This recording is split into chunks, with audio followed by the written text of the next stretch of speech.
Bienvenida mi gente, ¿cómo se encuentran? How is everybody doing out there? Thank you guys again for tuning in to another episode of the Toma Todito Show.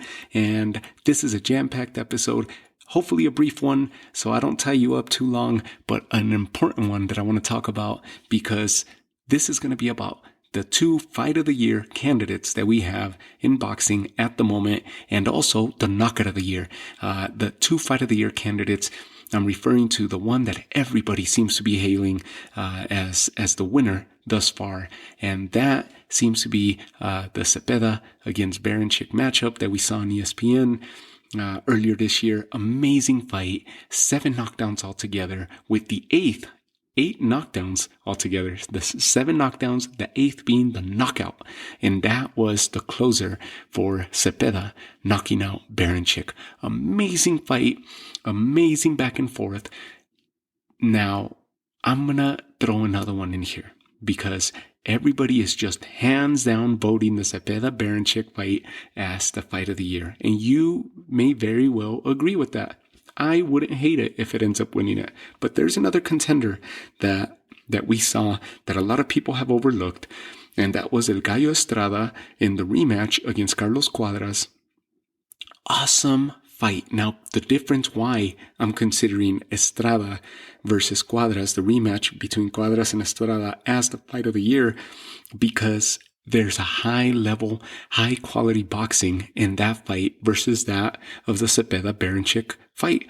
The Baranchyk-Zepeda fight, amazing fight, but it was more of a slugfest than a clinical boxing match with high level, high quality boxing between Estrada and Cuadras, just like they showed in the first fight a few years back.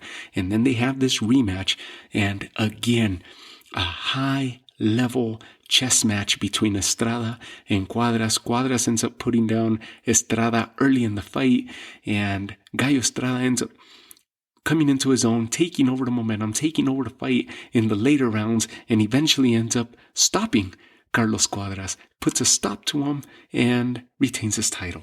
Gallo Estrada is an amazing talent. Carlos Cuadras, top-notch fighter, and they've had such amazing careers at parallels, and when they come together, the 2 times that they've come together to face each other, it has been nothing but fireworks, and it is not a slugfest. It is not a phone booth type slugfest, but rather a high quality boxing style matchup with fast hands, great uppercuts, great hooks, just a top-notch chess match.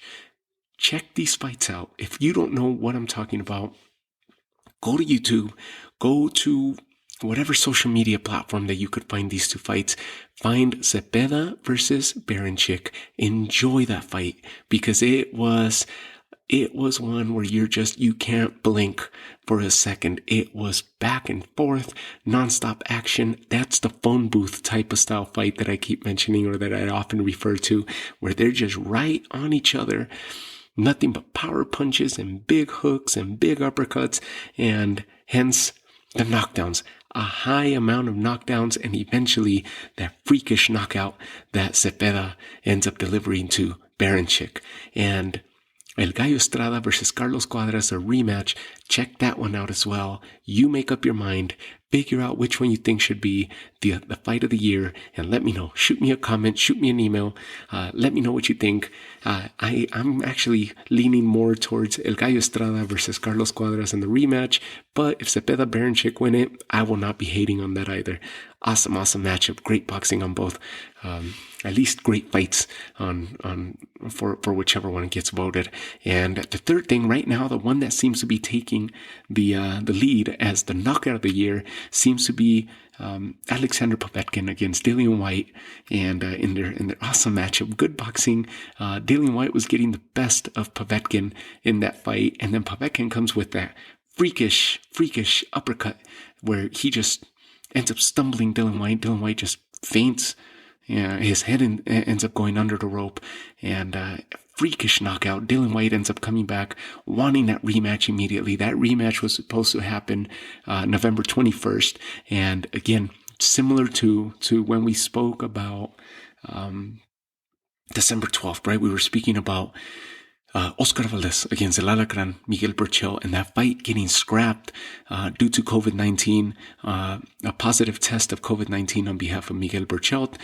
This fight, the rematch, this was going to be an awesome rematch to see between Povetkin and Dillian Whyte because it was such a close fight with decent boxing, good power punching on both sides, and Dillian Whyte seemed like he was getting the best of Alexander Povetkin. Povetkin comes, he was looking old already in that fight. To me, he was looking old. He was looking like the older of the two fighters, the slower of the two fighters. And he ends up coming out, I believe it was a fifth round where he just walked up to Dillian Whyte. They circle around. Dillian Whyte's back goes against the ropes, and he delivers this massive uppercut that ends up laying Dillian Whyte out. And that is being held as the knockout of the year thus far.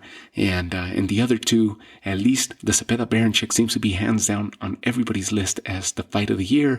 And some people are saying that Gallo Estrada and Carlos Cuadras are another candidate for that. To me, that's my lead right there. Gallo Estrada against Carlos Cuadras. Check all these fights out if you haven't seen them. Dillian Whyte, Povetkin, Gallo Estrada, Cuadras, and Zepeda Baranchyk. And let me know what you think. Nonetheless, great picks all around. Talk to you guys soon. Take care.